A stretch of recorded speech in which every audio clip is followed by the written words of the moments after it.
Sebelumnya, Assalamualaikum warahmatullahi wabarakatuh. Perkenalkan, nama saya Rizka Ica Anggraini dengan NIM 14205097.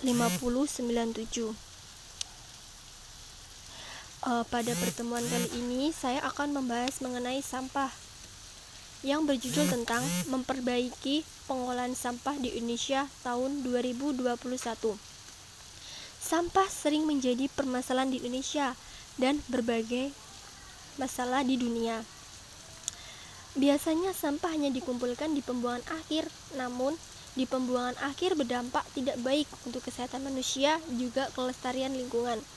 Sebagaimana sampah harus dibasmi dan dapat didaur ulang. Namun banyak sekali di TPA pembuangan sampah akhir, sampah selalu menggunung dan berceceran di mana-mana, di mana itu menyebabkan bau yang tidak sedap dan berbagai macam penyakit yang timbul akibat sampah.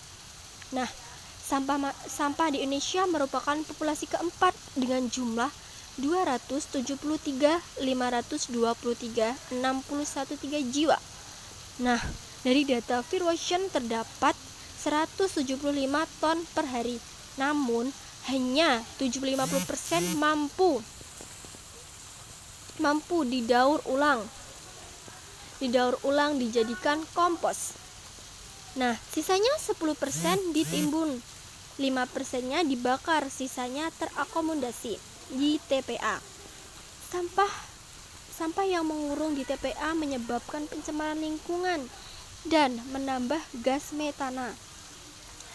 Kasus ledakan gas pada tahun 2005, tepatnya tanggal 21 Februari di TPA Lewungin Gajah Cianjur, Jawa Barat, telah membuka mata berbagai pihak, terutama bagaimana pengolahan sampah dilakukan. Ledakan menyebabkan 157 korban jiwa yang terdiri dari profesi seorang pemulung.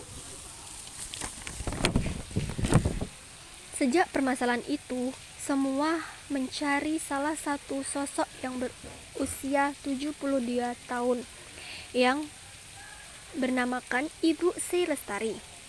Beliau sudah berpengalaman di bidang pengolahan sampah, yaitu sekitar 40 tahun di dunia persampahan.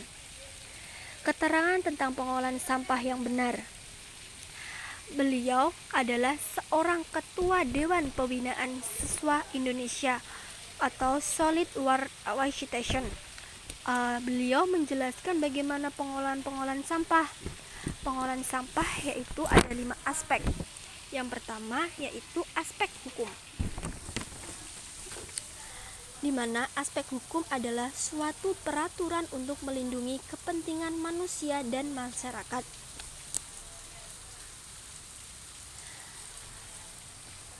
Contoh dari suatu aspek hukum: larangan membuang sampah di sungai. Apabila membuang di sungai akan didendakan sejumlah uang ataupun dipenjara. Hal itu dilakukan supaya membuat efek jera terhadap masyarakat yang sering membuang sampah sembarangan, dan di mana terdapat undang-undang mengenai peraturan pengolahan sampah, yaitu Undang-Undang Nomor 18 Tahun 2008, Pengolahan Sampah JDHI BPK RI.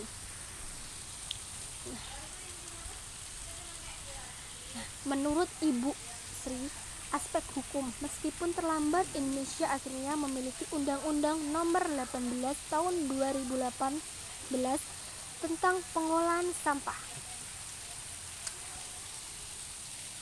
Nah, yang kedua yaitu adalah aspek kelembagaan, di mana terdapat pengertian aspek kelembagaan yang dimaksud yakni operasional sampah, di mana pengolahan sampah bersifat integral, terpadu secara berantai dan berurutan sampai pengolahan sampah.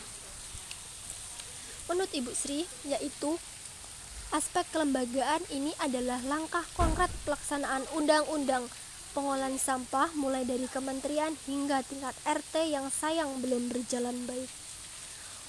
Oleh karena itu, Ibu Sri mengajak kita untuk melaksanakan undang-undang itu secara baik. Yang ketiga yaitu mengenai aspek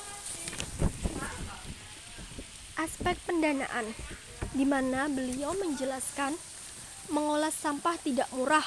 Menurut Bu Sri, ada biaya yang bisa dihitung berupa rupiah. Seharusnya APBN dan APPD menggambarkan dana untuk pengolahan sampah termasuk biaya yang harus dikeluarkan setiap rumah tangga. Jadi menurut beliau adalah pengolahan sampah harus mempunyai biaya yang dimana harus dikeluarkan oleh setiap rumah tangga. Di Singapura, satu rumah tangga membayar dengan 200.000 setiap bulan. Maka tidak heran sampah bisa diolah dengan sangat baik. Jelas Ibu Sri yang sudah meneliti tentang pengolahan sampah selama 40 tahun. Yang keempat yaitu mengenai aspek sosial budaya, di mana masih banyak budaya-budaya di Indonesia, seperti contoh mengambil salah satu pengamatan tentang budaya kita. Banyak dari mereka yang tidak mempunyai tempat sampah. Nah, sehingga sampah dibuang sembarangan. Menurut Ibu Sri, aspek sosial budaya bersih harus dimulai sejak dini, kata beliau. Membuat orang sadar, bersikap cukup 1 jam. Coba kirim orang ke Indonesia ke Singapura, di mana mereka sangat tertib sekali ya mengenai sampah dan cara-cara penanganannya sangat baik. Di sana mereka langsung patuh membuang sampah. Di sana pun undang-undang mengenai sampah sangatlah tertib. Tetapi begitulah kembali ke Indonesia, kebiasaan membuang sampah sembarangan kembali lagi. Artinya sistem yang harus didahulukan sebelumnya mengubah perilaku dan menjadikan budaya. Contohnya di Indonesia, yakni sering kali terdapat undang-undang mengenai dilarang membuang sampah di sungai, tetapi masih banyak juga manusia yang membuang sampah sembarangan di sungai tersebut. Padahal di sana sudah dijelaskan tidak boleh membuang sampah di situ dan akan mengakibatkan dihukum pidana maupun dilakukan pembayaran denda sebagaimana mahalnya. Nah, yang kelima yaitu aspek teknologi, di mana teknologi sekarang sudah berkembang dengan baik. Aspek teknologi ini bisa dibagi menjadi teknologi pengolahan sampah jangka pendek, menengah, dan jangka panjang. Sampai saat ini Indonesia belum memiliki tempat pengolahan sampah modern seperti di negara-negara maju lainnya.